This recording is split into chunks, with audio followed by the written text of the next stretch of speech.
بسم اللہ الرحمن الرحیم نحمدہ و نصلی علی رسول الکریم اما بعد۔ جیسا کہ آپ حضرات کے سامنے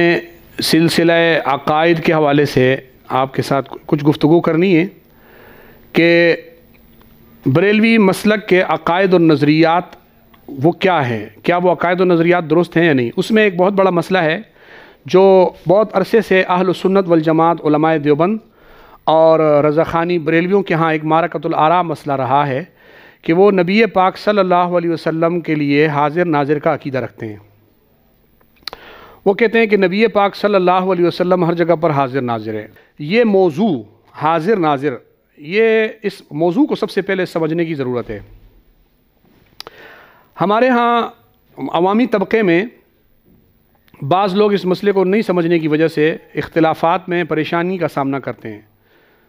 تو میں نے ضروری سمجھا کہ اس مسئلے کی بنیاد کو آپ کے حضرات کے سامنے رکھ دوں۔ پہلا میرا نقطہ ہے وہ یہ ہے کہ مسئلہ حاضر و ناظر میں جو اہل سنت اور بریلویوں کا جھگڑا ہے وہ جھگڑا لفظ حاضر ناظر پر نہیں ہے۔ یہ تو آپ ایک بات تو ذہن میں رکھیں کہ یہ جھگڑا لفظ حاضر ناظر پر نہیں ہے، یہ جھگڑا عقیدہ حاضر و ناظر پر ہے۔ ہوتا یوں ہے کہ لفظ حاضر ناظر کو اور عقیدہ حاضر و ناظر کو، ان دو جملوں کو مکس کر کے عوام کے آگے بتا دیا جاتا ہے، اور پھر وہ رضا خانی کوشش کر کے جناب اپنے عقیدہ حاضر ناظر کو ثابت کرنے کے لیے لفظ حاضر ناظر کو بطور جو ہے وہ ایک دفاع کے طور پہ استعمال کرتے ہیں۔ ان دونوں چیزوں میں آپ کو سمجھنا ضروری ہے۔ اچھا، میں یہاں یہ بتا دوں کہ یہ میں نے کیوں بولا کہ لفظ حاضر ناظر اور عقیدہ حاضر ناظر۔ دیکھیں، حاضر و ناظر کا جو عقیدہ ہے وہ ایک تفصیل کے ساتھ بریلویوں نے اپنی کتابوں میں لکھا ہوا ہے، وہ ان کے مصنفین نے، مؤلفین نے، مقررین نے اپنی کتابوں اور تقریروں میں لکھ دیا۔ ایک ہے لفظ حاضر ناظر۔ جھگڑا لفظ حاضر ناظر پر نہیں ہے، جھگڑا عقیدہ حاضر و ناظر پر ہے۔ کیونکہ حاضر کا معنی ہوتا ہے موجود اور ناظر کا معنی ہوتا ہے دیکھنے والا۔ نبی پاک صلی اللہ علیہ وسلم اپنی حیات ظاہریہ میں صحابہ اکرام کے سامنے حاضر ہوتے تھے اور اپنے صحابہ کو ناظر بھی ہوتے تھے، دیکھ بھی رہے ہوتے تھے، تو پھر صرف محض لفظ حاضر ناظر پر تو جھگڑا نہیں ہوا۔ گویا اس معنی میں کہ آپ صلی اللہ علیہ وسلم قبر مطہر میں حاضر ہیں اور اعمال امت اجمالی طور پر آپ کے سامنے پیش ہوتے ہیں، آپ اس پر ناظر ہیں، یہ مسئلہ زیر بحث نہیں ہے۔ شاید اس قدر مسئلے پہ تو اتفاق ہے۔ جو اختلافی مسئلہ ہے وہ ہے عقیدہ حاضر و ناظر۔ عقیدہ حاضر و ناظر کا ایک پس منظر ہے۔ یہاں میں نبی پاک صلی اللہ علیہ وسلم کے حاضر و ناظر ہونے کا مسئلہ سمجھانے سے پہلے آپ کو یہ بتا دوں کہ بریلویوں کا نبی پاک صلی اللہ علیہ وسلم کے حاضر ناظر ہونے پہ عقیدہ ان کی کتابوں میں کیا لکھا ہوا ہے۔ جب تک آپ اس مسئلے کو نہیں سمجھیں گے اس وقت تک آپ کو اصل بحث سمجھ میں نہیں آئے گی۔ اور اس سے پہلے ایک یہ مسئلہ جب تک آپ نہیں سمجھیں گے کہ بریلویوں نے اپنی کتابوں میں اللہ رب العزت کیا حاضر ناظر ہے یا نہیں، کیونکہ یہ ایک بریلویوں کی عادت ہوتی ہے کہ بریلوی پہلے تو ایک صفت کو جو اللہ کی صفت مختصہ ہوتی ہے اس کو نبی میں لوگوں کو منواتے ہیں، جب اس میں ناکام ہو جاتے ہیں تو پھر وہ کہہ دیتے ہیں کہ جی یہ تو اللہ کی صفت ہی نہیں ہے، تو پہلے تو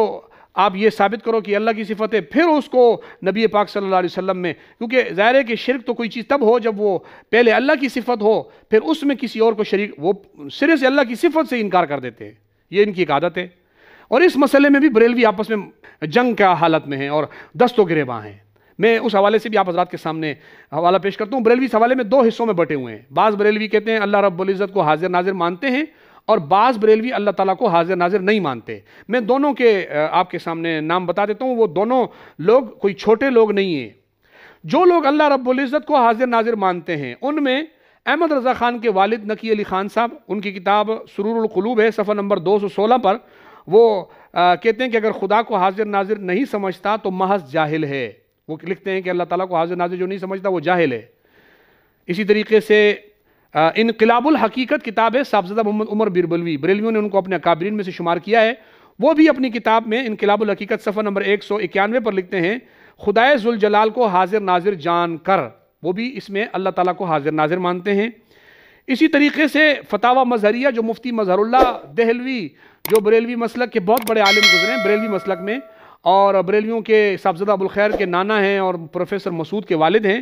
انہوں نے اپنی کتاب فتاوی مظہریہ میں لکھا ہے کہ اللہ جل مجدہ کی شان میں حاضر و ناظر کہنا جائز ہے، جو شخص حاضر و ناظر کہے وہ ہرگز کافر نہ ہوگا، فتاوی مظہریہ صفحہ نمبر 370 پر۔ اسی طریقے سے احمد رضا خان کی مصدقہ کتاب، جس پر احمد رضا نے خود تصدیق کی ہے، انوار ساطعہ، مولوی عبدالسمیع رامپوری بریلوی مسلک کے بہت بڑے عالم گزرے ہیں، ان کی کتاب انوار ساطعہ صفحہ 53 پر بھی لکھا ہوا ہے کہ اللہ تعالیٰ حاضر و ناظر۔ اسی طریقے سے جناب خواجہ شمس الدین سیالوی، سیال شریف کے بزرگ گزرے ہیں، بریلوی ان کو اپنے اکابرین میں سے مانتے ہیں، ان کی کتاب میرۃ العاشقین صفحہ نمبر 298 پر بھی یہی لکھا ہے کہ خدا تعالیٰ کو حاضر ناظر سمجھ کر نماز پنجگانہ ادا کرو۔ اسی طریقے سے معدن کرم سید محمد اسماعیل شاہ بخاری المعروف کرما والے، ان کی سوانے پر مشتمل کتاب معدن کرم صفحہ نمبر 186 پر بھی لکھا ہے کہ نمازی دل میں یقین کر لے کہ اللہ تعالیٰ کی ذات حاضر و ناظر ہے۔ اسی طریقے سے سبع سنابل کا اردو ترجمہ بریلویوں نے چھاپا ہے صفحہ نمبر 128، اس میں بھی یہی لکھا ہے کہ انسان اللہ تعالیٰ کو حاضر و ناظر جانے۔ اسی طریقے سے غنیت الطالبین، جس کو بریلویوں نے خود چھاپا ہے اردو ترجمہ، اس کے صفحہ نمبر 550 پہ بھی لکھا ہوا ہے کہ حضرت غوث الاعظم فرماتے ہیں کہ وہ ہر جگہ حاضر و ناظر ہے اللہ تعالیٰ کے بارے میں۔ کشف المحجوب حضرت داتا علی حجویری کی طرف منسوب کتاب، جو بریلویوں نے حضرت داتا علی حجویری کی کتاب کشف المحجوب صفحہ نمبر 20 پر بھی یہ لکھتے ہیں، ضیاء القرآن مکتبے سے چھپی ہے، اس میں بھی صفحہ نمبر 20 پر لکھتے ہیں کہ باری تعالیٰ کو شاہد و ناظر سمجھے۔ یہ ہو گئے وہ حوالہ جات جن میں احمد رضا، ان کے والد نقی علی، مولوی عبدالسمیع رامپوری، خواجہ شمس الدین سیالوی اور اس طریقے سے بریلویت کے متفقہ جو بڑے حضرات ہیں وہ اللہ تعالیٰ کے حاضر ناظر ہونے کو مان رہے ہیں۔ یہ تو ہو گئے ایک طرف کے حوالے۔ یہ وہ طبقہ تھا جو اللہ تعالیٰ کو حاضر ناظر سمجھتا ہے، اور اس میں جو سب سے زبردست حوالہ میں نے پیش کیا ہے جو میرے یہاں مدعا پر بہت ہی واضح ہے، وہ ایک تو نقی علی خان کا ہے کہ جو اللہ تعالیٰ کو حاضر ناظر نہیں سمجھتے وہ محض جاہل ہیں، اور دوسرا فتاوی مظہریہ کا ہے۔ یہ دو حوالہ جات آپ اپنے سامنے رکھیں، یہ آگے آپ کو کام آئیں گے۔ دوسری طرف کا بریلوی طبقہ جو کہتا ہے کہ اللہ تعالیٰ کو حاضر ناظر نہیں سمجھنا چاہیے، ان میں سر فہرست احمد رضا خان کے ایک واسطے سے خلیفہ مفتی احمد یار خان نعیمی کی کتاب جال حق ہے، اس میں وہ لکھتے ہیں خدا تعالیٰ کو ہر جگہ ماننا بے دینی ہے، ہر جگہ میں ہونا تو رسول خدا کی شان ہو سکتی ہے۔ اسی طریقے سے احمد سعید کاظمی نے تسکین الخواطر میں اللہ تعالیٰ پر حاضر و ناظر کے اطلاق کو لکھا ہے کہ بعض علماء نے حاضر و ناظر اللہ تعالیٰ کو ماننے والے کو کافر قرار دیا ہے۔ اور اسی طریقے سے جناب پیر قمر الدین سیالوی، یہ سیال شریف کے سجادہ نشین گزرے ہیں، ان کے ملفوظات چھپے ہیں انوار قمریہ کے نام سے، اس میں صفحہ نمبر 65 پر بریلویوں نے چھاپے ہیں، ہمارے خلاف حجت نہیں ہے۔ اس میں لکھا گیا ہے کہ اللہ تعالیٰ کو ناظر کہنے کے بارے میں آپ سے پوچھا گیا تو آپ نے فرمایا یہ کئی وجوہ سے ناجائز ہے۔ اسی طریقے سے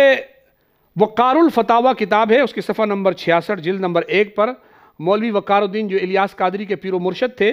وہ بھی لکھتے ہیں کہ حاضر و ناظر کے جو معنی لغت میں ہیں، ان معنی کے اعتبار سے اللہ تعالیٰ کی ذات پر ان الفاظ کا بولنا جائز نہیں۔ یہ جناب میں نے آپ کے سامنے وہ الفاظ پیش کیے ہیں، اور ان میں جو احمد رضا خان ہیں ان کا حوالہ بھی میں آپ کے سامنے پیش کر دیتا ہوں۔ احمد رضا خان سے اس حاضر ناظر کے متعلق پوچھا گیا تو انہوں نے کیا کہا کہ اللہ عز و جل جگہ سے پاک ہے، یہ لفظ بہت برے معنی کا احتمال رکھتا ہے، اس سے احتراز لازم ہے۔ یہ جلد 26 فتاوی رضویہ 100 صفحہ نمبر 132۔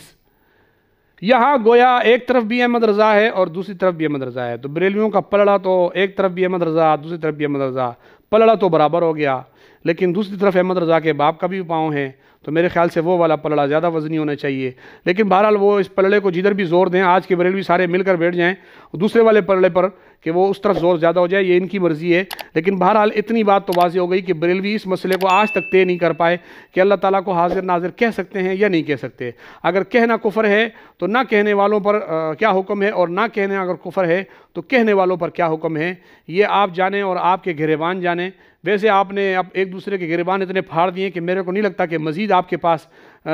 گریبان پھاڑنے کے لیے کچھ موجود ہوگا، تو لہٰذا یہ تو ہو گیا پہلا مسئلہ۔ یا باطل کو شک مفتی نجیب اللہ عمر، تاجوان دین حق نجیب اللہ عمر، یا باطل کو شک مفتی نجیب اللہ